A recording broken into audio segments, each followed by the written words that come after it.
And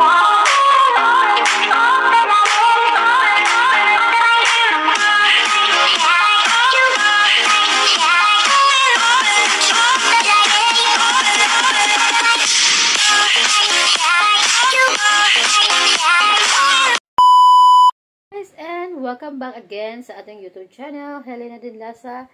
At sa mga bago pa guys sa aking YouTube channel, please subscribe, like, share, comment, and don't forget to hit the notification bell para updated kayo sa ating mga upcoming vlogs. Ayan, so today, tatalakayin natin yung ating topic. Same topic tayo guys. At mayroon ako mga ina-upload na shorts video is about sa aking mga ginagawa dito sa province. At yung aking content guys, marami tayong pinag-uusapan dito, but content ko talaga is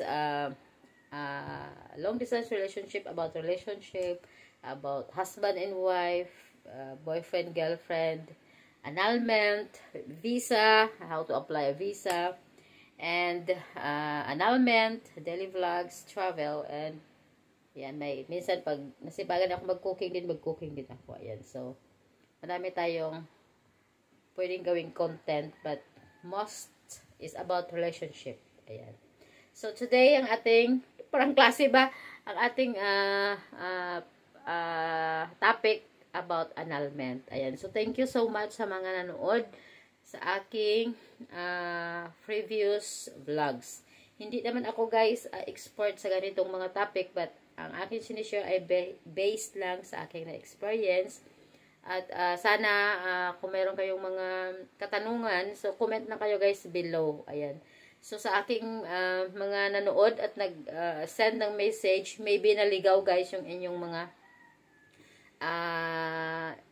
message sa akin sa aking Facebook account. Kasi meron akong 3 account na hindi ko na nabubuksan.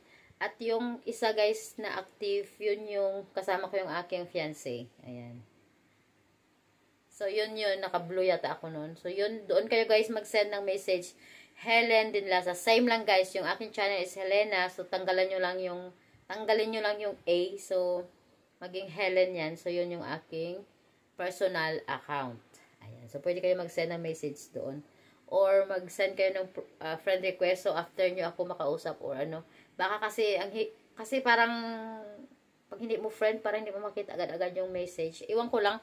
Kasi chinek ko yung nag-message sa akin, wala akong na-receive. Pero nag-send daw siya ng message. So pasensya na sa mga hindi ko na replyan sa aking Facebook account. But sa comment section guys, replyan ko kayo doon kung anong gusto nyo katanungan. Pero kasi minsan gusto natin ng privacy. Pero kung okay lang din, so pwede kong sagutin sa video na to. Ayan. So kailan ba ano kahaba yung process ng annulment? Ayan. So dito ko na lang gagawin para hindi na kayo magtanong at hindi na kayo ng time. Kasi alam ko yung mga nanonood ay most is OFW at alam ko hindi rin sila magko-comment pero marami silang katanungan. Ilang taon ba bago ma-approve yung inyong annulment? So sabihin na natin, makaprepare ka na lahat, nakakuha ka na ng lawyer. Guys, nakadepende sa inyong lawyer ang mabilis na pagtakbo ng inyong kaso. Ayan. Kasi based sa experience ko guys, most sa mga lawyer, magsabi talaga yan, 2 years lang to, 1 year lang to, okay na to kasi matagal naman kayong hiwalay, ito blah blah blah.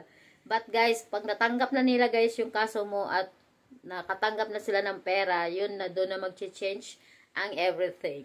Ayan. So hindi ko sila sinisiraan, pero most at sa experience ko guys ay ganon. Ayan. So may mga friends din ako kasi circle of friends na ganito din yung case.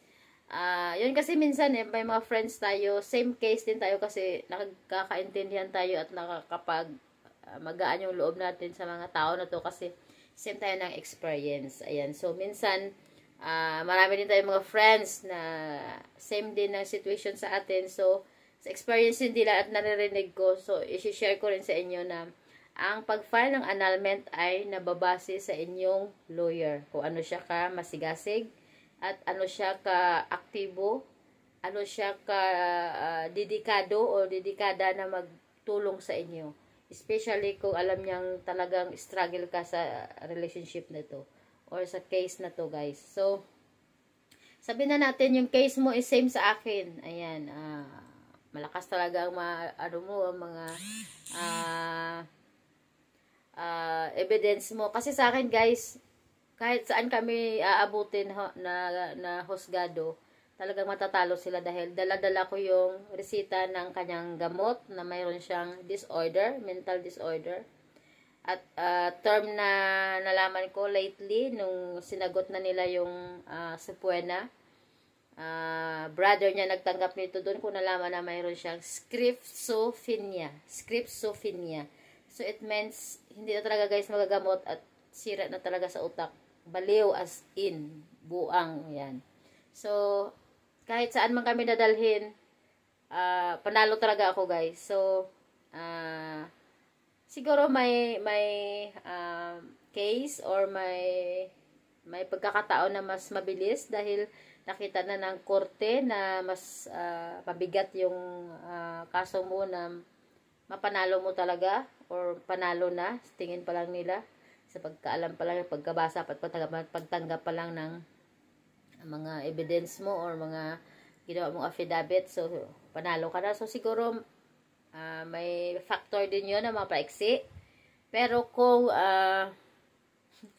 lawyer mo ay sabihin na natin pipitsugin, ayan, kumbaga maraming record na ay nanloko lang pala, ay namera lang sa mga kliyente, ako po, abutin ka ng siyam-siyam. Kasi yung friend ko, inabot din siya nag-file siya ng, bali parang same year lang kami, parang months lang, nag-file siya ng 2016, kasi nag-for good siya ng 2015, parang months lang, ating, parang 6 months lang yung nauna siya nag-file sa akin. Pero mas nauna rin ako nag-hearing, nag-pre-trial. Pero until now, guys, until now ay hindi pa rin tapos. Ayan, so ako siguro kung hindi ako nagpalit ng lawyer, until now, hindi pa rin tapos. Ayan. So sasabihin lang kasi yan ng lawyer na, ay, mabilis lang to, ganito lang, 2 years, okay na to, kasi may siya ka naman na, kahit nakita pa niya na hindi maayos, or parang hindi ka pa napanalo, lawyer kasi yan, talaga sasabihin nila, na kaya nila, kahit pero hindi naman nila kaya. Based experience ko guys, na hindi ko minamaliit ang mga lawyer, based in my experience, at talagang nagtalo kami in front, sa kanyang secretary, in front of my mom and my dad. Ganyan ako guys. So, kaya sa court namin, medyo taglid ako dyan. Kilala nila ako na ako ay mataray. Pero I don't care. I just, inano ko lang yung rights ko. Kasi nagbabayad ako ng pera. At ang pera na hindi pinupulot yun ay pinaghihirapan na ibabayad sa kanila. Then, gaganyanin kanila. Hindi naman pwede yun. So, yun na nga. Sa mga hindi pa nakapanood sa aking previous video, panoorin nyo guys para malaman nyo yung, yung mga sinasabi ko dito na hindi nyo maintindihan. Kasi pag hindi nyo yan napanood, hindi nyo mag-gets kung ano yung pinagsasabi ko dito. Ayan. So, ang annulment ay nakadepende sa inyong lawyer. Hindi guys nakadepende sa court.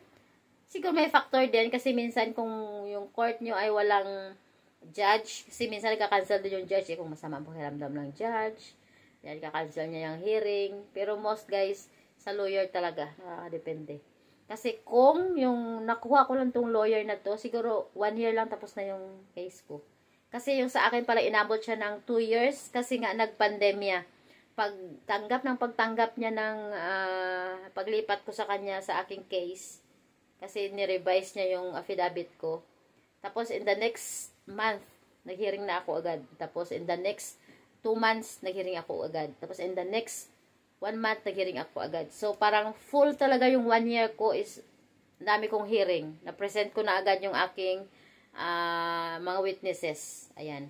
And then, lately, pagkatapos na ng pandemya, kasi dapat may April ako na hearing, mag-present ako ng psychologist, ayan.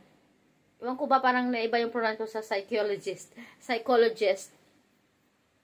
Ayan, so, kaso lang na stop kasi nga nagpandemya tayo. So, 1 year akong walang hearing. So, kung tuloy-tuloy guys, 1 year lang tapos na yung aking hearing.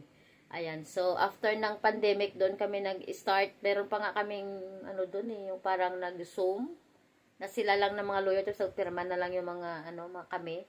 So, parang, kung overall, ibibilangin ko ay nasa 1 year lang, guys. 1 year, tapos naglabas na agad yung 1 year, tapos nag-antay ako ng 6 months, tapos lumabas na agad yung ang result.